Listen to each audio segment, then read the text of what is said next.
अस्सलाम वालेकुम नाजरीन। ड्रामा सीरियल सांवल यार पिया की नेक्स्ट एपिसोड बहुत इंटरेस्टिंग होने वाली है, क्योंकि नेक्स्ट एपिसोड में सांवल न सिर्फ असलम की गाड़ी का शीशा भी नया लगवा देगा, बल्कि अब सांवल खुद बहुत बड़ी मुसीबत में भी फंसने वाला है। इसी के साथ पिया और अलियार की लव स्टोरी भी स्टार्ट हो चुकी है, जहां पिया भी अलियार की सादगी से उसे पसंद करने लगेगी और वहीं असलम को भी सेठ मुख्तियार के गुंडे गाड़ी से टक्कर मारकर जख्मी कर जाएंगे। तो क्या अब सावन इस सारे मामले में पिया की मदद करेगा, या फिर पिया सावन पर ही इल्जाम लगवाकर उसके खिलाफ जाने वाली है? तो इस बारे में हम बताएंगे आपको आज की इस वीडियो में। लेकिन इससे पहले अगर आपने हमारा चैनल अभी तक सब्सक्राइब नहीं किया है तो बहुत शुक्रिया के साथ पहले चैनल को सब्सक्राइब कर लीजिए। जैसा कि सांवल के डब्बों का गेम जीतने की खुशी में सारे लड़के उसकी खुशी में हल्ला गुल्ला कर रहे थे, और बाद में क्रिकेट खेलते हुए लड़कों ने बॉल असरम की गाड़ी पर मारकर उसकी गाड़ी का शीशा भी तोड़ दिया। जबकि सांवल तो लड़कों से बैट लेकर रखने लगा था कि यहां से जाओ, क्या हंगामा लगा रखा है। सांवल के हाथ में बैट देखकर असलम को यही लगा कि उसने ही उसकी गाड़ी का शीशा तोड़ दिया है, जबकि उस बेचारे का तो कोई कसूर भी नहीं था। और असलम ने गुस्से में आकर सांवल के मुंह पर जोरदार थप्पड़ मार दिया और सांवल के लड़के इस बात पर बिफर कर असलम की तरफ बढ़ गए, मगर सांवल ने उन्हें रोक दिया कि यह उस्तानी जी के वालिद हैं, इनकी भी उतनी ही इज्जत बनती है जितनी उस्ताद की होती है। मगर असलम तो सांवल को न सिर्फ गुंडा बल्कि इस इलाके का बदमाश तरीन इंसान समझता है, इसीलिए तो उसके मुंह पर साफ कह देता है कि अपने आकाओं के इशारों पर दूसरों को धमकाने आते हो ना, और उनकी जिंदगी बर्बाद करते हो। जानता हूं मैं तुम जैसों को बहुत अच्छी तरह से, मगर सांवल समझ नहीं पा रहा था कि असलम कहना क्या चाहता है। अगर यहां असलम की जगह कोई और होता तो अव्वल तो उसकी इतनी हिम्मत ही ना होती कि सांवल पर हाथ उठाता, मगर सांवल के लड़के ही ऐसे शख्स को छठी का दूध याद करवाने के लिए काफी थे। बहरहाल जनाब, अब यहां पर सेठ मूसा की भी बहुत धमाकेदार एंट्री हो गई है, जहां वो अपने बेटे को भी शोगल के तौर पर ही सही बाजी लगाना सिखा चुका है। मगर चकी अलियार अमेरिका से पढ़ लिख कर आया है, तो उसका जहन अपने बाप से बिल्कुल मुख्तलिफ सोचता है।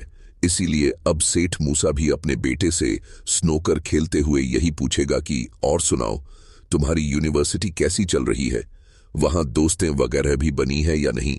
अलियार कहेगा कि गर्ल्स तो बहुत सारी हैं और वो सब की सब मुझे इस दुनिया का 8वां अजूबा समझती हैं, क्योंकि आपने जिस तरह से यह गार्ड्स की फौज मेरे पीछे लगा रखी है, यहां ऐसा किसी के साथ नहीं देखा गया।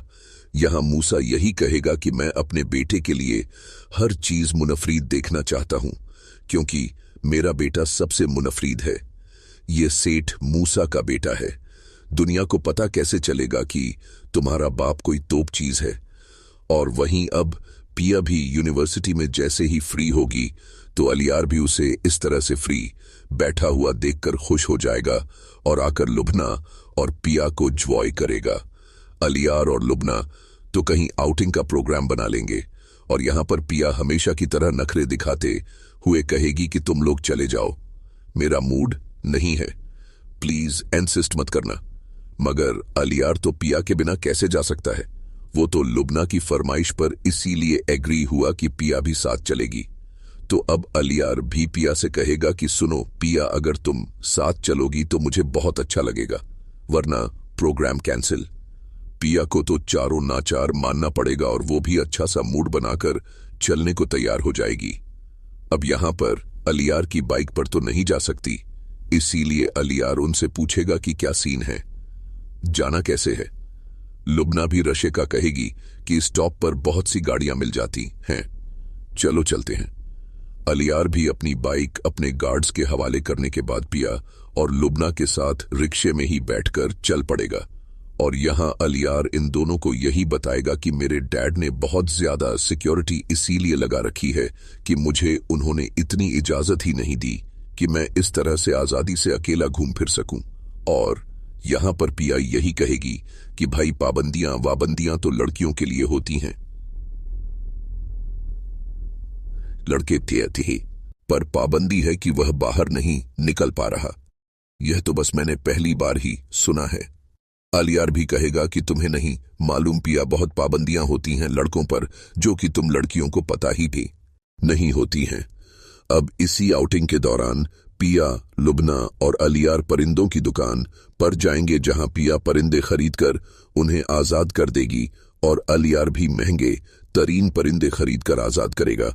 इसी के साथ एक जगह लंच का प्रोग्राम भी बन जाएगा, जहां ये तीनों लंच करेंगे। और यहां लंच के दौरान ही पिया अलियार से कहेगी कि तुम्हारे गार्ड्स मुसलसल तुम्हारे साथ हैं, कैसे कंफर्टेबल फील करते हो। यहां पर अलियार भी कहेगा कि यार मेरा भी दिल चाहता है कि मैं आम लोगों की तरह से अपनी जिंदगी को एंजॉय करूं, अकेला निकल जाऊं कहीं पर भी और बस जो दिल में आए करूं, मगर मेरे डैड ने बहुत सख्त पहरा लगा रखा है, मैं चाह के भी इससे बाहर नहीं निकल सकता। और प्रिया यहां पर समझ जाएगी कि अलियार अपने डैड से काफी ज्यादा डरता है, इसीलिए अलियार को डराते हुए कहेगी कि वो देखो तुम्हारे डैड आ गए। और अलियार का तो जैसे सांस ही रोकने लगेगा। अलियार के चेहरे का उड़ा हुआ रंग देखकर पिया और लुबड़ा तो बहुत ही ज्यादा महसूस होंगी और खूब हंसेंगी। और इस सारी आउटिंग के दौरान ली गई फोटोज और वीडियोज अलियार यादगार के तौर पर अपने मोबाइल में सेव कर लेगा।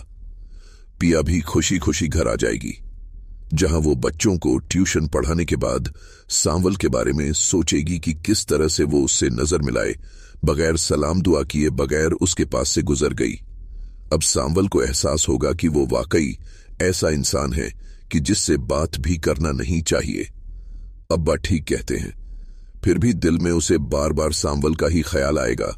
और जहां उसके डब्बों पर भी कपड़ा पड़ चुका है और गेम भी खत्म कर दिया गया है, वहां अब कोई फालतू लड़का नहीं बैठ रहा। खामोशी का राज हो गया है। और इसी सन्नाटे को महसूस करते हुए पिया छत से झांक कर देखेगी कि इस वक्त तो सांवल चाय बनाता है। शायद यहां पर हो, मगर उसे सांवल कहीं नजर नहीं आएगा और वह नीचे अपनी मां के पास आएगी और कहेगी, देखिए जरा उस सांवल को, मैं तो उसे सीधा साधा अच्छा इंसान समझती थी, असलियत देखो उसकी क्या निकली। अब यहां जकिया भी कहेंगी कि यह गली मोहल्ले के बदमाश लड़के ऐसे ही होते हैं, मत लगा करो इनके मुंह, बस थोड़ा सा फ्री क्या कर लिया, दुश्मन ही बन गए। हमने तो शुक्रिया ही अदा किया था और अच्छी बात ही समझाई थी कि मोहल्ले से गंद साफ करो, अच्छा माहौल बनाओ। लेकिन अब पिया के दिल में भी सांवल के खिलाफ खदशात उभरने लगेंगे और वहीं पिया के दिल में अलियार के लिए नए जज्बात जन्म लेंगे, जहां उसे भी अब अलियार की पर्सनैलिटी और उसकी अच्छी आदतों की वजह से पिया को उससे मोहब्बत महसूस होने लगेगी, चाहे कुछ भी हो। आखिर पिया का दिल भी उस लड़के पर आ ही जाएगा जो बाकी सारी यूनिवर्सिटी की दिल फेंक लड़कियों को छोड़कर पिया के पीछे आया है। और पिया को भी शो ऑफ पसंद नहीं था, क्योंकि वो बहुत ज्यादा मिजाज की सीधी साधी लड़की है और अलियार के मिजाज में भी बहुत ही ज्यादा सादगी है। वो और बात है कि उसके बाप ने अलियार को मुनफरिद दिखाई देने के लिए उसके आगे पीछे फौज लगा रखी है। अब वही दूसरी तरफ अलियार का दोस्त कामरान भी उससे मिलने के लिए आएगा और अलियार कामरान से बातें करते करते उसे ऐसा महसूस करवा देगा जैसे उसे अब कामरान की दोस्ती से कोई फर्क नहीं पड़ता। मगर कामरान भी पूछेगा कि आखिर क्या बात है, कोई और दोस्त बन गया है क्या? और अलियार कहेगा कि हाँ, मैं यूनिवर्सिटी में अपने नए दोस्त बना रहा हूं। कामरान भी कहेगा कि अलियार और अकेला रह जाए इम्पॉसिबल, और अब जल्दी से बताओ कौन है वो दोस्त जिसने मेरे दोस्त को इतना बदल दिया है। यहां अलियार कहेगा कि उसको देखो तो एक खुशबू का एहसास होने लगता है, बहुत ही खूबसूरत और मासूम दिल है उसका। यहां अलियार को भी पिया का चेहरा दिखाई देने लगेगा और वो अब अपने मोबाइल में भी बार बार अपनी और पिया की तस्वीर को देखकर खुश होता रहेगा। और अब नाजरीन, सांवल ने भी असलम की गाड़ी का शीशा ठीक करवाने के बाद उसे उसी तरह से कवर कर देगा जिस तरह से असलम ने कवर कर रखा था। अब जैसे ही असलम अपनी गाड़ी निकालने लगेगा और जैसे ही कवर हटाएगा तो नया शीशा लगा देखकर हैरान हो जाएगा और उसी वक्त वो सांवल के घर की तरफ भी देखेगा और फिर से उसके बारे में गलत सोचने लगेगा। वही अब सांवल, जो कि असलम के रवैया के बाद पिया की बदली निगाहों से दिल में बोझ महसूस कर रहा है, इसीलिए तो उसने चाय बनाकर भी नहीं पी है। तभी सांवल टीपू से कहेगा कि असलम साहब ऐसा क्यों समझ रहा है कि हम उसे डरा धमका रहे हैं। इसका तो यही मतलब है कि उन्हें कोई डरा धमका रहा है। तो अब पता लगाना ही पड़ेगा कि आखिर वजह क्या है। इसीलिए अब सांवल अपनी गाड़ी में टीपू को लेकर वर्कशॉप के करीब करीब लोगों से पूछेगा कि यहाँ कोई असलम साहब को डराने धमकाने आता है क्या। और तब असलम का मुलाजिम ही सांवल को सारी बात बता देगा कि कुछ लोग कई दिन से आकर वर्कशॉप खाली करवाने की धमकी देकर गए हैं और ये भी कहा है कि दुकान खाली ना की तो दूसरे तरीके इस्तेमाल करेंगे। सांवल को समझ नहीं आएगी कि आखिर करीम बिल्डर्स या फिर सेठ बख्तियार ऐसा क्यों चाहते हैं। बात तो तब सांवल के सामने खुलेगी जब वहीद लंगड़ा वकील आएगा और असलम की वर्कशॉप वाली जगह भी खाली करवाने के लिए कागजात लाएगा कि यहां करीम बिल्डर्स प्लाजा बनाना चाहते हैं, इसीलिए यह जगह खाली की जाए। तब सांवल सब बात समझ जाएगा, मगर इससे पहले ही असलम को सेठ बख्तियार के बंदे गाड़ी से टक्कर मारकर सड़क पर फेंक जाएंगे और असलम को कुछ लोग एम्बुलेंस में डालकर अस्पताल पहुंचा देंगे। वहीं पिया और उसकी मां जकिया भी परेशान होंगी और जैसे ही वह हॉस्पिटल में पहुंचेंगी तो पता चलेगा कि यह पुलिस केस है और यहां पर पिया का और जकिया का सारा शक सांवल पर जाएगा। इसीलिए पुलिस स्टेशन जाकर सांवल के खिलाफ कंप्लेंट दर्ज करवाएंगी और उसे अरेस्ट करवाने के लिए पुलिस अहलकार के साथ सांवल के घर आधी रात को पहुंच जाएंगी, जहां सांवल टीपू के साथ बाहर आएगा और हैरानी से पूछेगा कि आप इस वक्त थानेदार के साथ यहां इंस्पेक्टर। कहेगा कि यह दोनों आपके खिलाफ शिकायत दर्ज करवाने आई थी। सांवल भी कहेगा कि शिकायत और मेरे खिलाफ। यहां गैर यकीनी से सांवल पिया की तरफ देखेगा और सांवल भी उनसे शिकायत की वजह पूछेगा कि कैसी शिकायत। यहां पिया वर्कशॉप के बारे में सारी डिटेल्स बताएगी कि इन्होंने ही तो मेरे अब्बा को डराने और धमकाने के लिए कुछ लोगों को भेजा था। पिया तो बिना सबूत के बात कर रही है और अब सांवल ही इस सारे मामले की तह तक जाएगा और पता करेगा कि असलम का एक्सीडेंट और उसे धमकाने वाले लोग कौन हैं। इंस्पेक्टर तो चला जाएगा और पिया जकिया परेशान ही रहेंगी। सांवल उन्हें तसल्लियां देता रह जाएगा, मगर यहां पिया किसी सूरत सांवल की बात का एतबार नहीं करेगी जब तक कि सारी सच्चाई उसके सामने ना आ जाए।